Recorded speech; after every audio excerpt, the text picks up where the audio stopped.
Hello, I'm Mark Steber, Chief Tax Information Officer here at Jackson Hewitt Tax Service. Has your filing status recently changed due to a marriage or divorce? Or is one coming? How will this impact your taxes? Today I'll share the top things you need to know about your filing status. The first filing status we'll discuss is married filing jointly. Nearly half of all American adults are married, and while it may not be the first thing one thinks of when they say "I do," this vow will undoubtedly change your income taxes. Married filing jointly taxpayers benefit from the following. They have an expanded lower tax bracket, resulting in generally lower overall taxes. They have higher income ceilings for most credits, including the Earned Income Tax Credit or EITC, one of the most valuable tax credits for those who qualify. They're eligible for more credits than married filing separately are. A higher standard deduction. We see more taxpayers filing as married filing jointly, claiming the standard deduction because it's more helpful at a higher amount for married couples. In short, the married filing joint status allows more tax breaks than being single, even when you adjust for dual wages if both taxpayers work. Some married couples do opt to file separately. They make their filing status the married filing separately status.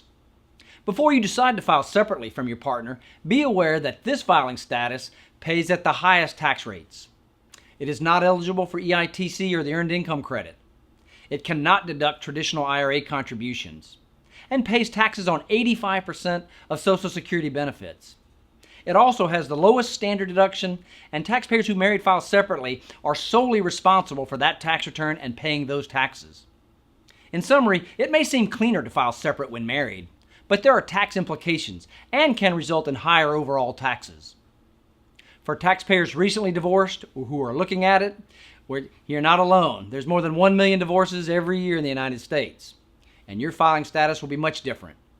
You'll most likely be considered either single, which kind of makes sense being not married, or a bit more complicated as head of household filing status. Now, this filing status is for taxpayers who are unmarried but have a dependent or dependent family members and provide more than half the support for the household. The tax rules recognize additional burden on the single-parent household and have its own benefits, which include lower tax rates than single or married filing separately, the eligibility to qualify for Earned Income Credit, the ability to have deductible IRA contributions, and a higher standard deduction than single or married filing separate. In short, whether you're married or divorced or plan to be either, each filing status has its own benefits that, if you know what to look for, can pay off. For more information on this topic, visit jacksonhewitt.com today.